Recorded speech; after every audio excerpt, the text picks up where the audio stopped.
និយមន័យនៃពាក្យកំហឹងកំហឹងជាពាក្យខ្មែរដែលប្រែចេញពីពាក្យបាលីនិងសំស្ក្រឹតដែលមានន័យថាជាទីកើតឡើងទោសៈបើក្តោបន័យរួមគឺការប្រទុះកំហឹងសំអប់ឬកំហុសនេះបើយោងតាមការផ្សាយរបស់ពុទ្ធសាសនបណ្ឌិតនៅពុទ្ធសករាជ2438បើនិយាយឲ្យងាយយល់មានន័យថាខឹងឬកំហឹងប្រែឲ្យចំនៃភាសាខ្មែរគឺកំហឹងហើយក៏ប្រើបានដូចពាក្យថាក្រោធនិងក្រេវក្រោធ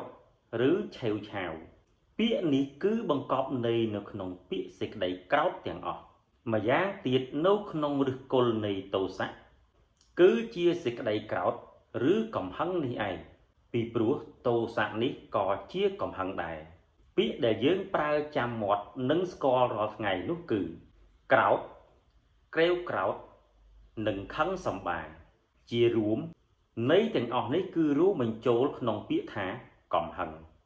ហើយក៏ត្រូវបានប្រើប្រាស់ជាបន្តបន្ទាប់មកលក្ខណៈកំហឹង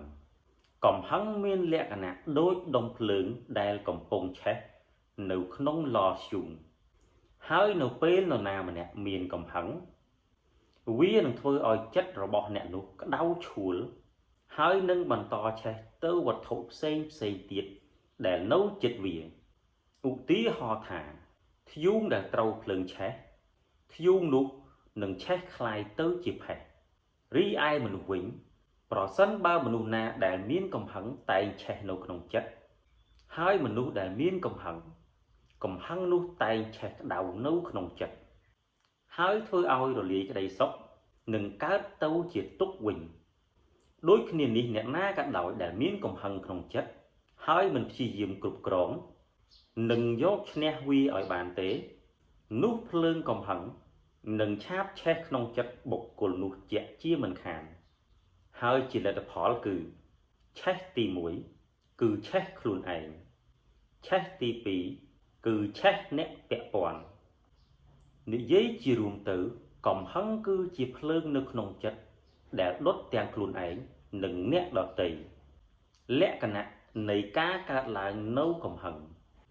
តើកំហឹងកើតឡើងនឹងមានលក្ខណៈយ៉ាងដូចម្តេចនៅពេលយើងធ្វើឬជួបរឿងអ្វីមួយដែលប៉ះអារម្មណ៍មិនល្អ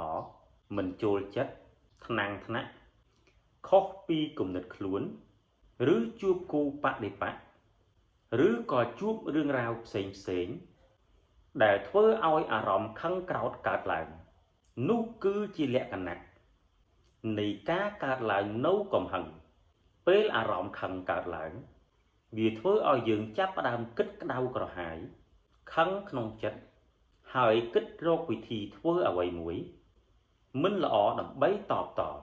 បន្ទាប់មកចិត្តខឹងនឹងបញ្ជាថាឥឡូវយើងនឹងធ្វើយ៉ាងម៉េចឲ្យឈ្នះអ្នកនោះបញ្ជាឲ្យរិះរកវិធីដើម្បីធ្វើឲ្យអ្នកដែលខ្លួនខឹងនោះមានវិបត្តិនិងដល់នូវភាពអន្តរាយ